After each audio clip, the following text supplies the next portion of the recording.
Today's story is actually about a gay woman. I'm going to call her Dolsun. She was another woman who had been very close to my friend Chulsu. And Dolsun had a rather unusual occupation. She was a female soldier. As soon as she turned 20, Dolsun enlisted in the military as a female soldier. She went on quite a few blind dates and tried to meet different men. But from a young age, she had gradually begun to realize something about herself. She started to understand that she wasn't attracted to men. She was attracted to women. And she continued serving in the military while slowly coming to terms with that realization. Eventually, she left the military after a relatively short period of service. Technically, female soldiers are said to be discharged from service rather than retired. After leaving the military and beginning a normal civilian life, she became more aware of her own identity as a member of the LGBTQ+ community. She began thinking, I really want to meet someone I'm genuinely attracted to. So she started looking around and trying to find people like herself. Now, most of us know that certain places are considered something of a mecca for gay men. But honestly, many people don't know much about where lesbian and other female LGBTQ+ communities gather. One reason is that female same-sex communities can be quite private and closed off. Another reason is that it's much harder to identify them from the outside. For example, if two men walk around holding hands or linking arms, people may immediately assume that they're a couple. Personally, if one of my male friends tried to hold my hand or link arms with me, I probably wouldn't know how to react. But among women, holding hands or linking arms with a friend is completely normal. So from the outside, it's much more difficult to tell whether two women are actually in a romantic relationship. And because of that, it can also be difficult for someone new to find their way into those communities. Dolsun eventually opened up about her sexuality to a friend, and that friend responded, I'm actually gay too. Through that conversation, Dolsun began learning more about the LGBTQ+ community. She became active both online and offline, gradually becoming more involved in the community. She even began dating a little and built up a wide network of friends and acquaintances. Then, one day, Dolsun met another woman, and her very first impression was, there's something really unique about her. It was August, but this woman showed up wearing a turtleneck, long sleeves, and long pants. At first, Dolsun thought, maybe she just gets cold easily, or perhaps she was covering herself because she had some kind of insecurity. Apparently, many people tend to cover up parts of their bodies when they feel self-conscious about them, but that didn't seem to be the case with her. Dolsun wondered, why is she covering her entire body like that? Still, she didn't think much of it at the time. Let's call this woman Dolia. The more Dolsun spent time with Dolia, the more she liked her. She began to think, I really want to keep seeing this person. And little by little, Dolsun and Dolja began growing closer. At one point, Dolia explained that although she liked women, she wasn't interested in any kind of sexual activity. She said she wasn't seeing Dolsun for that purpose. However, she respected Dolsun's preferences and she was still willing to be in a relationship with her. So they continued their relationship as a couple, but there was no sexual activity between them at all. There was just one thing that Dawson found somewhat strange. Whenever Dolia wanted to relieve her own sexual urges privately, she gradually began asking Dawson to simply stay beside her. It seemed a little unusual, but Dawson liked her as a person, so their relationship continued. Then, about a month later, Dawson went to Dolia's house, and there she found Dolia sitting alone, drinking and crying. So Dawson asked her, "Hey, why are you crying so much?" Dolia replied, "I was thinking about the past. It was really hard, so I had a drink." Then, for the first time in the entire month they had known each other, Dolia rolled up her sleeve. On her arm, there were visible scars from past self-harm. You know how some people who struggle with severe depression may hurt themselves? The marks from those past actions were clearly visible. Dawson asked, "What happened? How did this happen?" Dolia explained that she had known since her school days that she was LGBTQ+. Because of that, she said, even her own parents rejected her. At the age of 18, she left home and ended up living on her own. Then she opened up about her painful past in great detail. These days, thankfully, the situation has improved somewhat, but in the past, when parents discovered that their child was LGBTQ+, many people would label it as a mental illness. Some even claimed that the person was possessed by an evil spirit. There were many cruel and hurtful things said, and Dolia's mother was apparently a deeply fanatical follower of a particular religion. Because of that, she told Dolia things like, "You've been possessed by Satan. A demon has entered you." She even subjected her to harsh religious rituals that were supposedly intended to drive the evil spirit out. As a result, Dolia said that her body had many scars, and that she had also done many harmful things to herself in the past.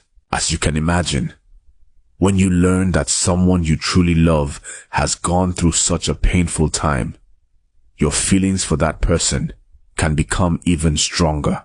So Dawson began thinking, I need to take better care of Dolia. I need to protect her and give her the warmth she deserves. And the two of them grew even closer. But even as more time passed, Dolia never showed Dawson any part of her body other than her arms and legs. Dawson found that strange, but she continued thinking, I need to keep seeing this person. I can't give up on her. She's been through so much pain. How long must it have taken for her to finally open up about all of this? I need to be there for her. We're both part of the same community. And then a problem arose. One day, Dawson happened to glance at Dolia's laptop. Then she noticed something strange. A notification had popped up from an unfamiliar messaging app. I called it Hot Talk earlier, but that wasn't the actual app. It was another specific messenger that had appeared on the computer. There are so many messaging apps these days, but this was one Dawson had never seen before. And there was a conversation written in a language she couldn't recognize. It wasn't English. She couldn't even tell what country the language was from. Curious, she clicked on the conversation. There were messages written in a completely unfamiliar language. And among the conversation, there was also a photograph of a man who looked strangely similar to Dolja. Dawson began wondering, who is this person? And from that moment on, suspicion slowly began to grow. Once you start suspecting something, everything in the world can begin to look suspicious. Around that time, technology for detecting hidden cameras had become extremely popular online. There were even hidden camera detection kits being sold. So Dawson thought, maybe I should get one of those. She bought a kit and decided to test it in her own room first. She slowly scanned the room, and then a red light appeared on the camera. A red light that shouldn't have been there. The source of the crimson light turned out to be a hidden surveillance device. Upon discovering it, Dawson's world began to unravel. She soon found not just one, but 8 such devices concealed within her own sanctuary. The realization hit her like a cold wave.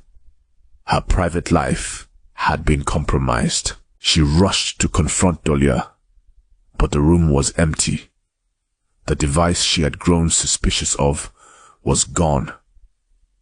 Panic set in, but she had to force herself to maintain her routine. Then, the silence from Dolja became absolute. No messages, no calls. The breaking point arrived with a frantic message from an acquaintance. Have you seen what is being broadcast in our circle? It was as if her entire existence had been turned into a public spectacle without her consent. She turned to the authorities, but the digital trail led back to a place she could never have anticipated. Her own workstation. The investigation revealed a chilling truth. The entity known as Dolja was a fabrication, a digital phantom. Every interaction, every moment captured, had been routed through Dawson's own equipment, effectively using her against herself. Whether or not her identity had been fully exposed remained a terrifying uncertainty, but the breach of her privacy was absolute. The perpetrator had been careful. The footage was filtered, faces obscured, perhaps to delay discovery or to hide their tracks. In the end, Dawson realized she had been trapped in a game where she was never the player, but the centerpiece of a hidden, malicious design. Then, more strange details began to emerge one by one. Naturally, the police came to the house and collected fingerprints. By this point, I'm sure many of you had already figured it out. The person known as Dolja was actually a man. But this raises another question. You might be wondering, how could Dawson not realize that Dolja was a man, even though Dolja always wore long sleeves, and they had lived together for more than 2 months? The truth was that Dolja had been assigned male at birth, but was transitioning to live as a woman. Later, they also discovered something else. Remember the language that Dawson couldn't identify? The language appearing in the messages was actually Thai. Apparently, many transgender people travel to Thailand to undergo gender-affirming surgeries. And the reason behind the live streaming was to raise money for gender-affirming surgery. Some people undergo multiple procedures to transition different aspects of their bodies, while others choose to have the procedures done in stages. According to the investigation, the purpose was to use the proceeds from the criminal activity to help fund those procedures. Fortunately, Dolia was eventually caught and arrested by the police. But sadly, the reality is that the punishment in Korea is not always as severe as people might expect. Although the footage had been exposed and streamed online, Didolson's face had not been shown. And because she could not be directly identified, the fact that Dolia was a first-time offender was taken into consideration. As a result, the prison sentence was relatively short. It would be nice if the story could end there. I wish I could simply say, the bad person was punished, and that's the end of the story. But unfortunately, this is where the story actually begins.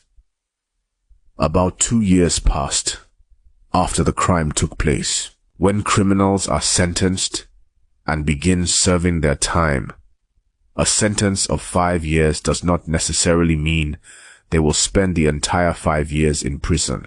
Depending on their behavior while incarcerated, they may become eligible for parole.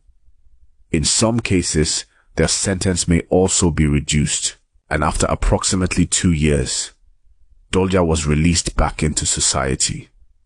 I only learned this later, but I want to go back to what Dolson went through during those 2 years. She had become the victim of secretly recorded and distributed footage.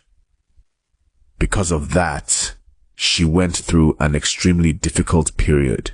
She received extensive psychiatric treatment and struggled tremendously with the psychological aftermath of what had happened to her. Then, one day, Didolson started receiving strange messages. She received a text that said, "I'll come see you soon." After that, strange gifts began appearing around Didolson.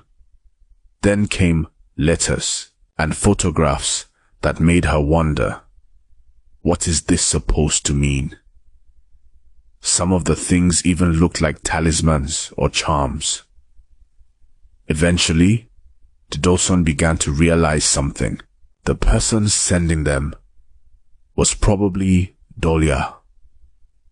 The reason she became convinced was that the two of them had apparently shared certain things that were almost like secret codes between them. You could call them signals between lovers. Didolson began receiving those signals. Through them, Dolia was indirectly letting her know, "It's me." At that point, Didolson urgently contacted the detective who had been in charge of the case to find out whether Dolia was still in prison. That's when she learned the truth. Dolia had already been released. Once she confirmed that, Didolson did everything she could to protect herself. She took various legal measures, including requesting restrictions on the offender's access to her. She also moved to a different home. After moving, she thought, maybe now I can finally live in peace. But the messages, letters, and gifts continued. They kept arriving at her new home, and then her next home, and the one after that. Dolson moved 4 times in total. At one point, she even moved into a small rented room, desperately trying to escape. Eventually, she began thinking, I may have to leave the country. But just as she was thinking about fleeing overseas, Dolia appeared right in front of her. When Dolia appeared right in front of her, she offered what seemed to be a sincere apology. At first she said, I'm really sorry. I truly regret what I did. I want to try again with you. She continued, I always wanted to become a woman. And after becoming a woman, I wanted to spend the rest of my life with you. But back then, reality wasn't on my side. I wanted to live with you so badly. I knew what I was doing was wrong, but I wanted to make it happen.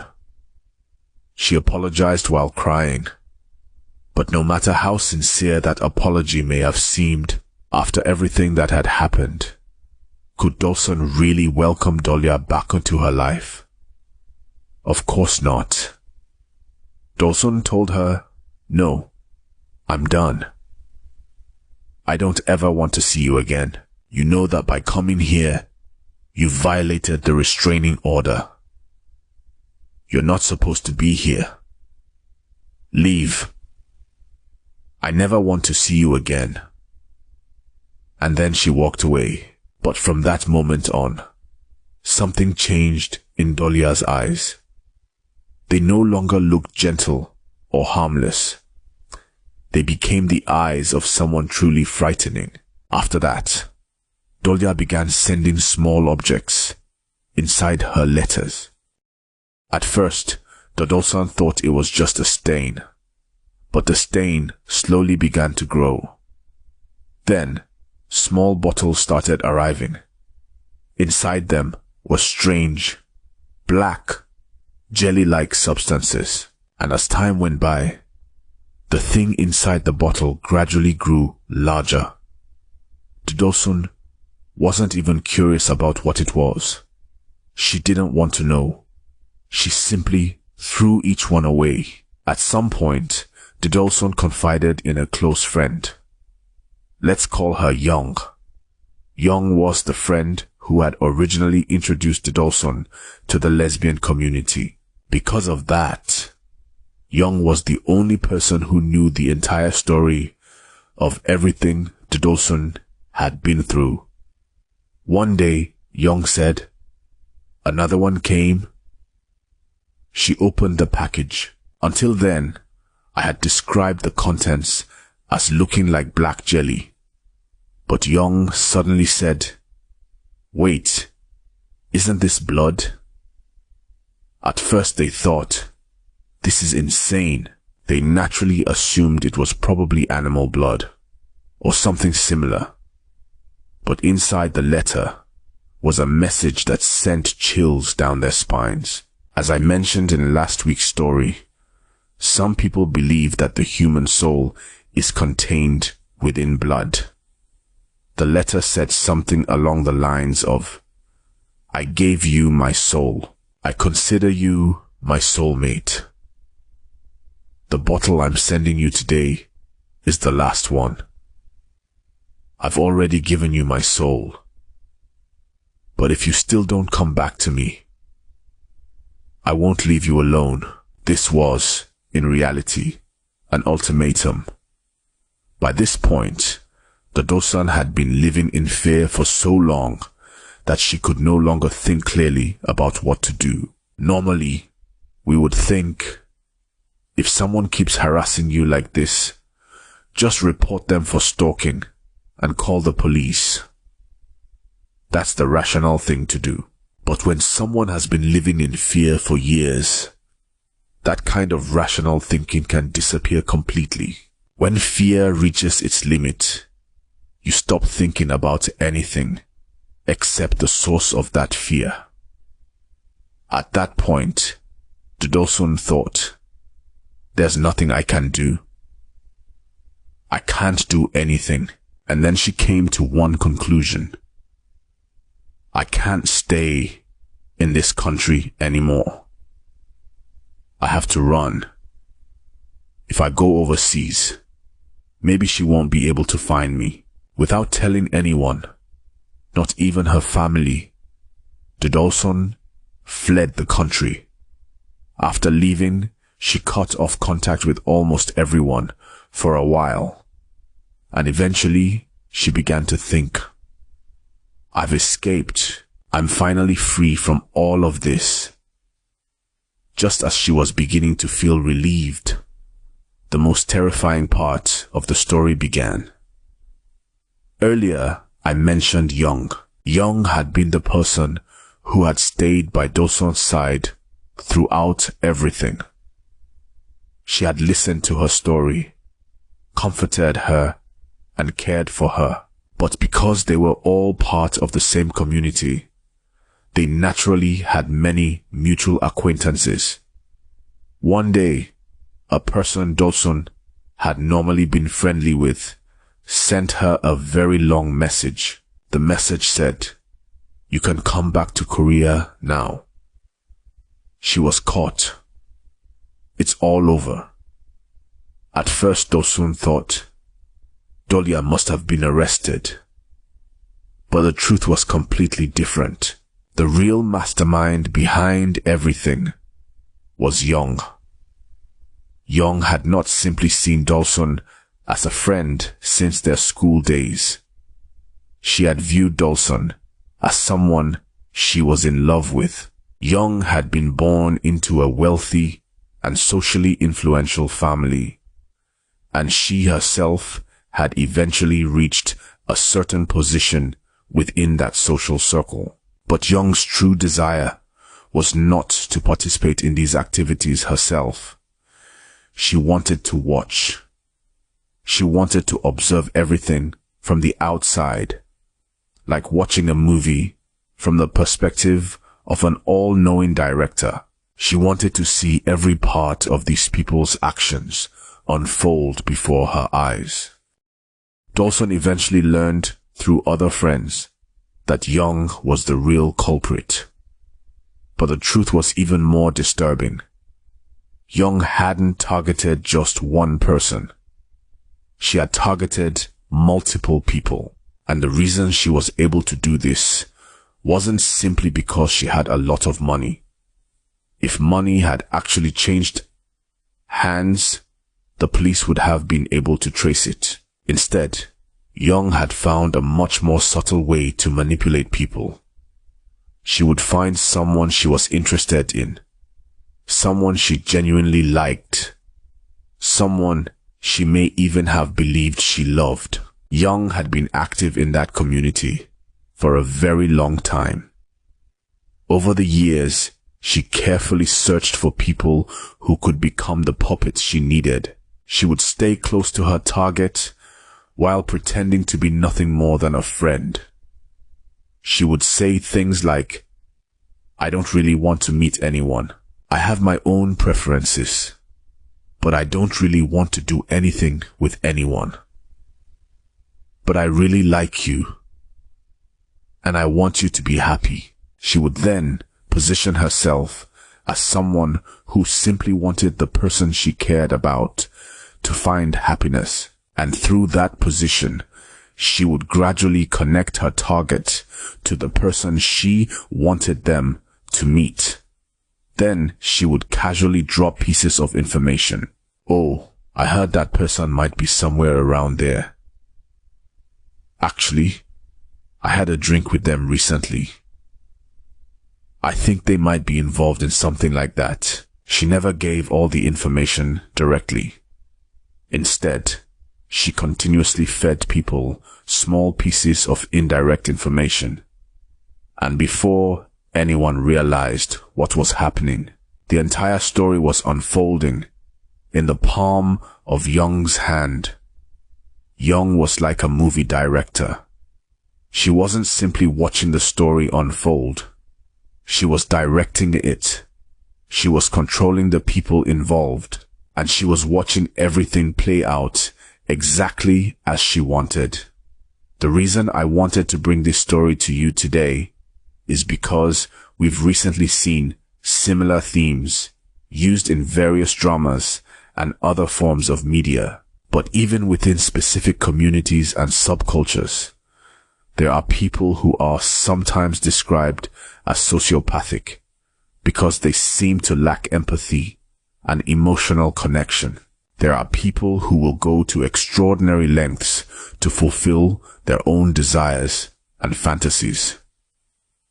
And in some cases, they don't care who gets hurt along the way. The process of uncovering Young as the real culprit was incredibly complicated. In fact, The case was uncovered precisely because Young had been so meticulous. So, what exactly went wrong? All of the data she had collected was part of her personal hobby. Because of that, she never stored everything on a single server. Instead, she distributed the data across multiple disks. She deliberately spread the files around in an attempt to avoid detection. But one of the friends who had visited Young's home happened to be a programmer. As soon as he saw the large number of disks in an ordinary home, he began to suspect that something was wrong. He kept thinking, why would someone have this many disks at home? Then, by pure chance, he came across what appeared to be Young's personal diary, or perhaps more accurately, a kind of personal journal. He secretly took a piece of writing from it and opened it on one of the computers. And that's when he discovered the truth. There is one final twist to this story. The friend who revealed the entire story was, of course, also punished for theft. As for Young, apparently there was nothing the law could directly do to her. During the police investigation, Young claimed that the discs contained fictional stories. She said that she had simply written novels based on things that had happened to people around her. Because of that, Young was not ultimately punished. As for what happened to her within that community afterward, I don't know. Dolsun, after learning the truth about everything, is no longer living in Korea. She continues to live overseas. Thankfully, after a long period of time, she has managed to heal emotionally to some extent. Since she had originally been friends with my friend Chulsu, I eventually heard the story from him. Of course, I asked for permission before telling it. I asked, would it be okay if I shared this story on my channel? And I received permission to do so. Finally, Dodolson wanted to leave the audience with one message. Sometimes, people approach us with what appears to be genuine kindness, but not every act of kindness is necessarily sincere. So even when someone is close to you, it may be worth questioning things once in a while. And with that, I'll bring today's story to an end.